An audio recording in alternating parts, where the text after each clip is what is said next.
สบายดีไอ้น้องปี10 ปีแล้วโอ้ยโดนแดดเราไม่ได้ขายเครื่องเนาะคือเราไปกันเวียดนามเนาะกินเตดเวียดนามเนาะโอ้เพิ่งจะขับมาฮอดฝักโดนเนาะ4-5 เดือนนะ2-3-2 เดือนเนาะมื้อนี้เราเฮ็ดคลิปนี้ก็บอกลูกค้าว่าให้ลูกค้ารู้ว่าตอนนี้เขามาลาวเด้อลูกค้าจะสนใจซื้อก็แซดเข้าทางเบอร์แอปของเราเด้อเดี๋ยวจะติดเบอร์แอปไว้ในคลิปนี้เด้อนอกจากลูกค้าเห็นนี่มันก็มีเก็บเสียง FR5 วาล์วบอกทู่กับเราเนาะเรานี่เป็นเราปฏิกรเด้อเราปฏิกรมันมี40กับ50เซนเนาะ35เซนเด้อให้ลูกค้าเห็นดูเกลียวข้างในมันเนาะอันนี้มันจังเป็น10 เกลียวเนาะเกลียวงามลายขายไปค่อยมีรับประกันเด้อทุกอย่างที่เราขายไปมีรับประกันกับเรานะมันจะมีจอแก้อยู่ปลายเรานี่เนาะตัวลูกออกนี่มันจะทำให้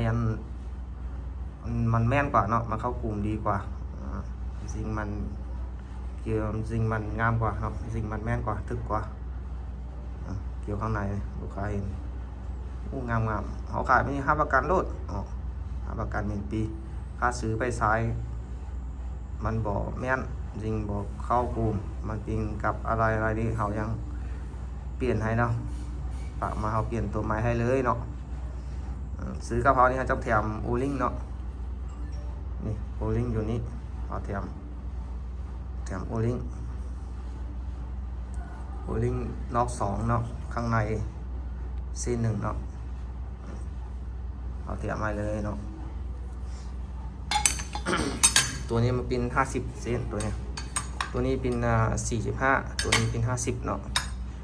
50อันนี้ก็เป็นเก็บเสียง FR5 โอ้เงียบหลายเลยเก็บเสียงนะ90%ความเงียบของมันเก็บเสียงดีๆเนาะขายไปก็ดีนี่ก็เป็นวาล์วบล็อกทู16 แบนมูเวียใครสนใจก็แชทเข้าต่างเบอร์แอปของค่อยเด้อ020 971เดี๋ยวเขาจะติดไว้หรือในคลิปนี้เด้ออันเบอร์แอปของเขาจะติดไปนี่เขาก็เลขนี้เป็นมูเรีย16 แบนเนาะขายมีรับประกันรุ่นเล็กไหลนี่เราจะเปลี่ยนดอกเปล่าแกนดาวให้ข้างในคือมันใส่ของดีหมดของแท้แล้วสีน้ำตาลมดข้างในเนาะทำให้ดีใครอยากเอาราคาสูงก็ค่อยมีขายสูงเด้อขายสูงนี่ค่อยสูง20 เซนขึ้นไปเนาะ